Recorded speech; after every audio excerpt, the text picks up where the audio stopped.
In every vocation, there is a story of answering God's call, a life of service and love for Mama Mary. Let us meet the priests and bishops whose lives and vocation are guided by their devotion to Mama Mary.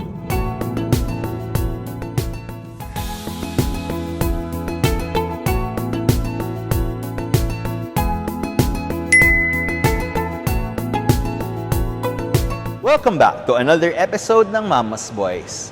Ngayong araw, makakasama natin ang rektor ng St. Joseph the Worker Cathedral na si Father Getty A. Ferrer.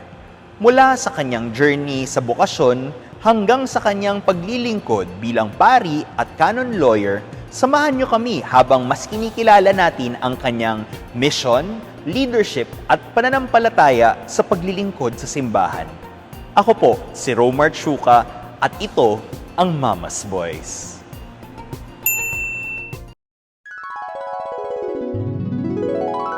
Mga ka-Mama's Boys, ngayon ay kasama natin ang isang pari na beyond leadership and titles is a priest with his own story of vocation, service, humor, and perhaps faith din.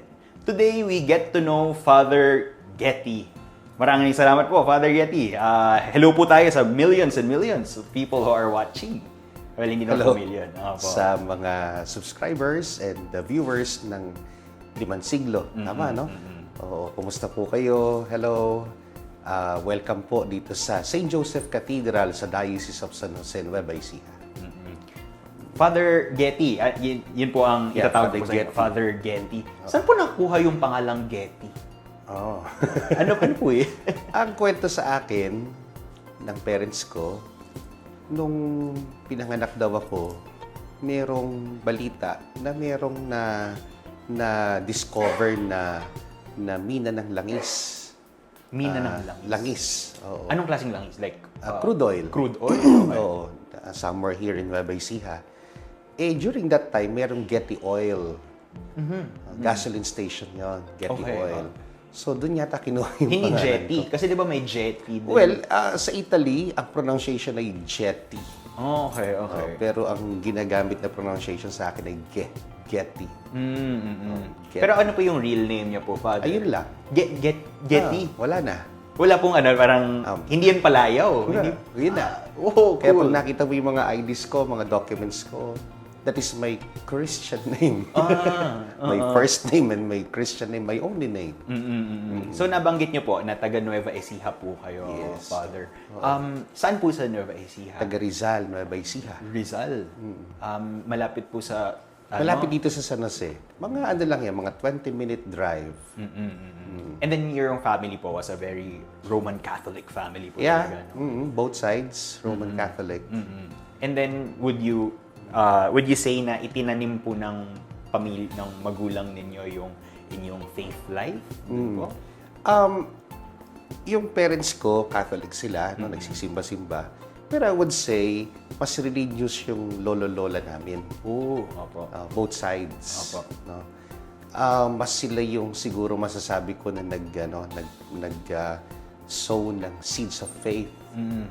Hindi lang sa akin, pati sa iba pang mga apo. Ganun. Siguro during that time, yung parents namin, working pa, baka ang mas available na mag-alaga, magturo ng faith, yung mga lolo't lola na. In what sense po yung pagturo nila ng faith nung bata po kayo, Father? First, every evening, meron kaming rosary. Alas 8 yata ng gabi, papatay yung television and we will pray the rosary. Tapos, every Saturday evening, vigil mass or anticipated mass. Usually, ang kasama ko nagsisimba, yung lola. Anong pangalan ng parokya niya po doon? St. Joseph the Husband. Opo. St. Joseph the Tapos Husband. dito po St. Joseph the The Worker. Worker. So, iba-ibang titles. Meron po bang St. Joseph na natutulog na... Dalawa lang. Dalawa lang po. Pero maraming titles sa St. Joseph. No? Mirror of Justice. Well, kung ano-ano pa. Pero yung dalawa lang na yun ang Yung alam ko na ginagamit. No? Yung The Worker and The Husband. Tapos, sa grade school niyo po, sa Catholic school po kayo nag-aral na po? Sa public school. Sa public school. Hanggang high school din po? Hindi. Grade 1, kinder, sa parish church ako, pero kinder school yung parish. And then grade 1 sa public school. Grade 2, nag-try ako sa Catholic school sa Cabanatuan. Kaya lang hindi kinaya ng health ko. Balik uli ako sa amin sa Rizal. And I resumed by 3rd grade until grade 6 sa public school. Tapos, grade 7, na dati first year high school, pumasok na ako sa seminaryo, sa Maria Assumpta Seminary sa Cabanatuan. What was the calling po ng... Kasi grade 7 is quite young or parang first year po na high school to decide really na magpapare. Pero sino po yung nag-udyok sa inyo na, sige, baka posibleng magpari po? Hindi naman siya talaga desire to become a priest Opo. during that time. Kasi what do you expect from a 12-year-old child? No? I remember when I was siguro grade 3, grade 4, no? Grade 1. Yung lola ko, dinadala ko sa seminaryo. Kasi nandun yung youngest son niya na nag-aaral ng high school sa Maria Assumpta Seminary. Pagka mayroong event, pag mayroong mga celebrations, Christmas celebration, gano'n. Piyesta ng Maria Assumpta, kasama ko. So, dun nagkaroon ng plan, ng dream na sabi ko, hindi na ako mag-aaral. Actually, marami kami magpipinsan doon nag-aaral. Oo. Marami pong natuloy pagpapare? Dalawa. Dalawa. Dalawa yung naging pare. The rest ay hindi na naging pare. Tapos, yung sa 4 years po yun na high school, ang tawag po yan, ito yung minor seminary. Minor seminary. And then, nung sa college, saan po kayo yung college, doon din sa Maria Assumpta kasi nag-start na yung college department. Kami yung second batch. Pero before, high school lang yung meron doon. Buti nga nagkaroon ng college. Kaya usually, yung mga graduate ng Maria Assumpta sa San Carlos Seminary na nagka-college or sa ICMA, sa Immaculate Conception Major Seminary sa Bulacan. Ano po yung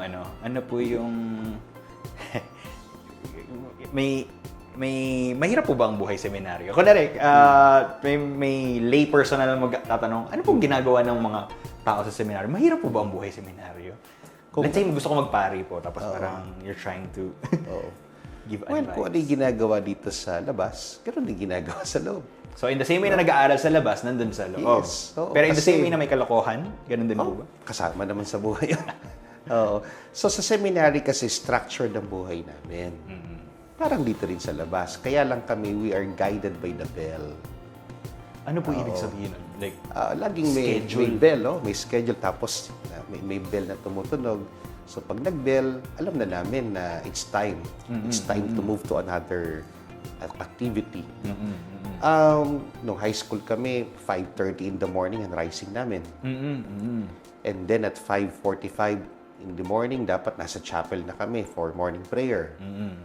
Tapos may period of silence, may misa every day, tapos breakfast, tapos klase na until 12.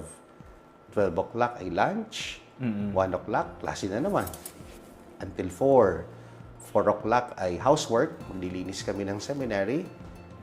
Tapos 4:30 sports, 5:30 ay shower time, 6 ano pong o'clock prayer. sports nun, Father? Mga Well, may basketball? indoor, may outdoor, basketball, volleyball. Pickleball po. Wala pa pickleball. Wala pa. May pool, may ping pong. May pool? Yeah, may pool. Magpapari na po ako, may pool pala. May pool. Pool as in ano? Or swimming pool? Hindi swimming pool. Akala ko swimming. Hindi na po ako. Walang swimming pool dun sa... Parang meron swimming pool sa Our Lady of Guadalupe Minor Seminary. Meron po, napuntahan ko po. Pero sa Maria Assumpta wala. Dapat magpatayo po ng swimming pool to attract mo. So, 8 years po na talagang doon po sa Maria Assumpta. Pero yung for your after, yung ano po tawag doon, theology naman po sa San Carlos. San Carlos. Pero before I entered theology sa San Carlos, lumabas muna ako ng 1 year. Ano pong ginawa niyo, Father? Ang tawag doon ay Regency Program. Well, hindi naman siya kailangan gawin ng lahat ng seminarista, no? Pwedeng recommendation ng formators, pwedeng yung seminaryan ay nag-volunteer, nalalabas muna ako, gano'n. O kaya naman ay requirement ng diocese, no? Well, first year pa lang ako sa college, sinabi na ng bishop namin noon na pag nakatapos kayo ng college, huwag muna kayo magtuloy sa theology, mag-regency muna kayo ng 1 year. Kaya kami noon, alam na namin na lalabas muna kami ng 1 year. Kaya lumabas ako noong 1998. 1998. Yeah, I graduated 1998. So, 1 year ako sa bahay namin.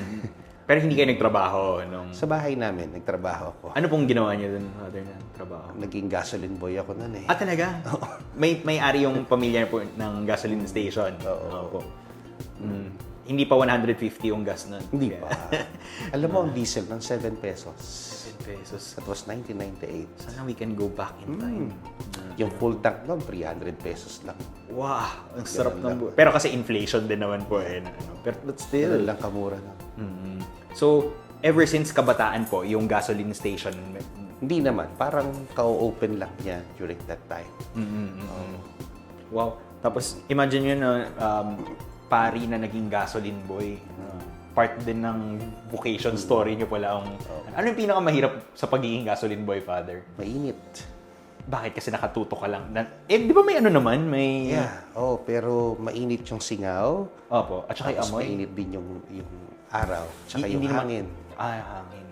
May amoy din, syempre. Pero, you did that for an entire year. Yeah. How do you... Ito, lalani naman ko ng question. How do you think that helped in your vocation as a priest? Yung pagiging gasoline boy po ba? Well, bilang gasoline boy, no, I would say I managed the whole station. But as I manage, I can do being a gasoline boy, papatendan. Opo. I learned how to change the oil ng mga sasakyan. No, I learned yung pagiging cashier. No, marunong din akong mag-drive ng trucks. May professional license po kayo? Or natuto na lang po? Natuto na lang. Marunong akong mag-discharge ng mga products ng gasoline station. Magpalit ng gulong? Ay, hindi naman. Hindi Ay, ko hindi kaya, naman po. So, helpful yun kasi sa management ng properties ng simbahan, Opo. kailangan din yun. Yung stewardship spirituality. Tsaka parang, Mahalaga rin yun. totoo po ba, Father, na parang minsan may ibang mga pari na dahil puro seminary formation, in terms of yung sa business management side, may parang kulang na ano. And you think it helped you po yung pagiging exposed sa business at that young age din po, no? Well, natututunan naman. Natutunan naman. Yeah, pag naging pari na, pag naka-expose na sa parish, kasi that's part of the ministry, no? Kaya lang siguro ang advantage ko ay napagdaanan ko, kaya pagpasok ko, madali na lang. Ganun ba?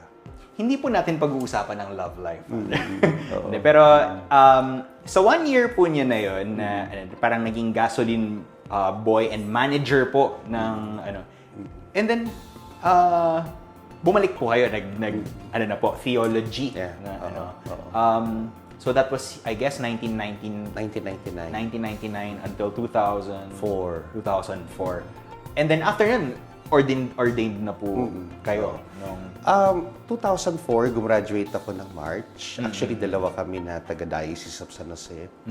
Ang sabi ng bishop namin, meron kaming pre-diaconal program. okay, Na 6 months.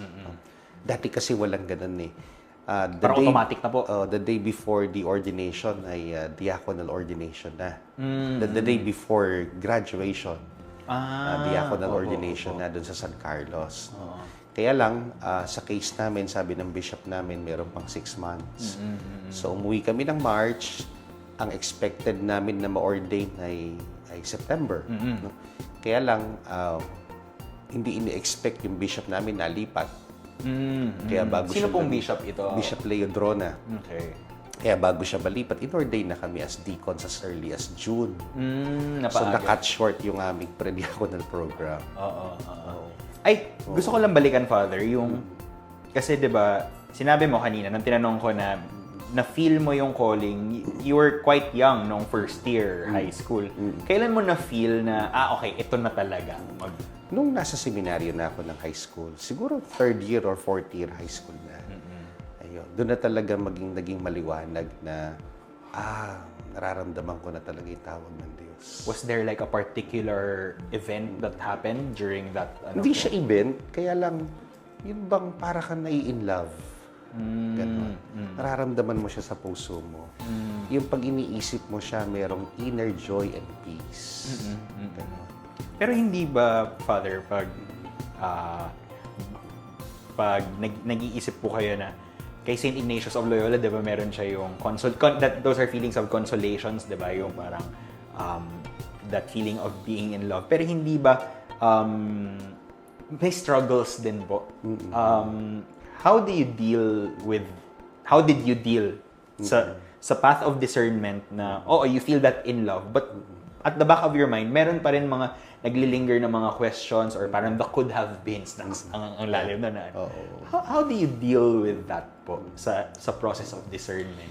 Kaya sa seminary, merong spiritual director, meron ding counselor. Hiwalay pa po sila, Father. Meron ding mga directors and prefect of discipline, no? May mga pari naman. And also, yung period of prayer, yung personal period of prayer. At may mga retreats naman. Ganon. So, ang mga seminarista guided. We just have to be open. Pag open kami, and then sinabi namin sa mga pare, sa mga formators namin, then mag-guide naman kami. Kaya nga ako minsan, pag kailangan talagang lumabas muna ng seminary. No? Kasi kung minsan, kailangan yung exposure sa family. Yeah. Kailangan yung exposure sa labas. Kailangan makihalubilo muna sa mga pangkaraniwang tao. Ganon. Kailangan maranasan muna yung isang bagay na kailangan maranasan. No? At pagbalik sa seminaryo, mas equipped. No? Not only sa skills, but sa pagkatao. Ganon. Sige, balikan din po yung, ano naman yung feeling na yung in love po kay Lord? Ano yung feeling na ganyan po, Father? If you'll put it into words po. Yung third year na sinabi mo na yan na experience. Yung pag iniisip mo yung pagpapare, masaya. May peace of mind. May inner joy and peace. Ganon. Na alam mong hindi madali. Alam mo may mga struggles. Alam mo na pwedeng mag-fail. Kasi walang assurance.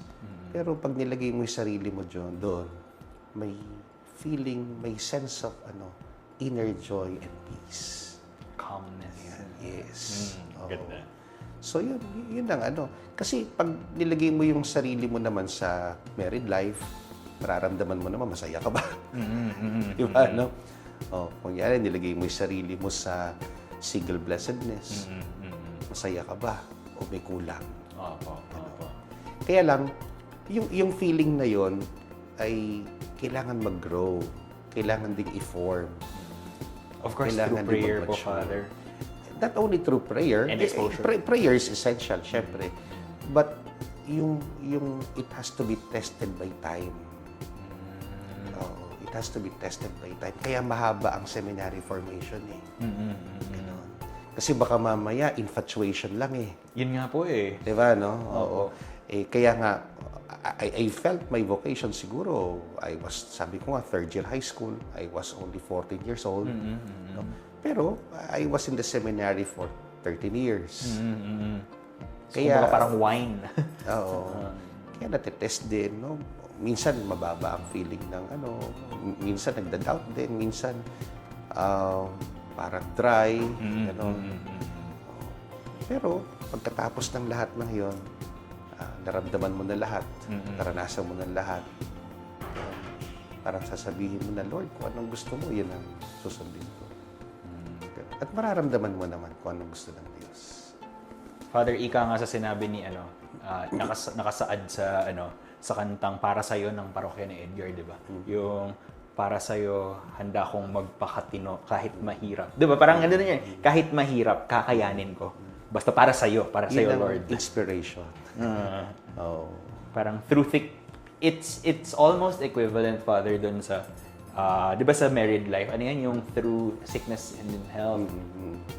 Yung no matter kung ano yung time, mas mahaba yung oras ng pagdarasal at yung exposure to no matter what you go through, as long as may tiwala yung peace nga po yung sinabi niyo po. Now, going back, nung nagpari na po kayo, saan po yung unang assignment niyo, Father? Well, unang assignment ko sa Lupao as assistant parish priest. Lubao, never is... Lupao. Lupao, never. Hindi Lubao, Lupao. Sorry po. Lupao. Diyan lang yun, mga 14 kilometers away from here. Nakailang years po? Deacon ako for 6 months and then pare mga 18 months. Kaya 2 years ako doon. Ano po yung mahirap na experiences for a new priest po, Father? Ganon. Nako, ang laki ng adjustment. No? Imagine, I studied in San Carlos Seminary for 5 years, from 1999 to 2004. And you know what is Makati? No? Isang sakay mo, maingay na Makati. Isang sakay mo, nasa Mega Mall ka, nasa Power Plant ka, nasa Rockwell. Nasa Rockwell ka, lahat ng malls doon, no? Pagdating ko sa Lupao, Big Mac na lang meron. Bakit big? Yung big, not the MC, but the MAK. Big Mac na lang. Ala pang McDonald's, syempre. Big Mac na lang. Kaya, ang laki ng adjustment from highly urbanized area to a rural area. So, nung una, syempre, nag-struggle, nag-adjust, no? Nalungkot, pero nakaka-adjust naman. Natututunan naman. Pero what was, bago kang na-ordinahang pari po, Father, what was the best thing that going back, looking back, parang, sinabi mo nagdi-deepen yan throughout the years Parang, ano naman yung feeling nung naging pari po kayo? What was it like? Tatapos ng ating kwento ngayon, makikita natin na ang bukasyon ay isang journey ng pagtugon, pananampalataya at patuloy na paglilingkod. Sa buhay at misyon ni Father Getty A. Ferrer, ipinapakita natin kung paano nagiging daan ang humility, wisdom at dedication upang mas mapalapit ang simbahan sa sambayanan. Bilang pari at canon lawyer, patuloy niyang inaalay ang kanyang sarili sa paglilingkod sa Diyos at sa kapwa. Salamat sa pagsama sa amin dito sa Mama's Boys. Hanggang sa muli nating pagkikita, keep the faith and keep growing. Ano naman yung feeling nung naging pari po kayo? Na pari lang yung pwedeng makapag-offer ng sacrifice of the Mass. The Holy Sacrifice of the Mass. That's very sacred act of offering the Lamb of God, who is Jesus Himself, to the Father. Ganda. Canon law? Canon law. Bakit po canon law yung pinili niyo, Father? Hindi ako namili kasi hindi naman kami pwedeng mamili. Pero hindi, parang may way ba parang Bishop, gusto ko ata mag-canon law, hindi? Sabi niya, mag-enroll ka na. Ano po yan? Mag-enroll ka na. Ano nga po yan? Canon law. Saan po? Sa UST. Sabi niya, okay. Kasi nandun din yung Bishop's Residency. Nakita na niya na sabi niya, madalang naman ang tao dito ng weekdays. Opo. So, kumbaga, planado na niya. Yes. Kaya hindi naman masyadong ramdam. Hindi sila masyado nagtampo. Hindi naman. Akala ko, kasi human as we are, magtatampo kayo ibang mga parokyan. May law na rin dyan. No? Ang pwede lang gumamit yan, mag-administer ay pare. Bawa, ikaw, nakakita ka na may sakit, di ka pwedeng kumuha dyan at pahiram mo yung may sakit. Opo. Kasi it has to be used only in the sacrament of the anointing of the sick.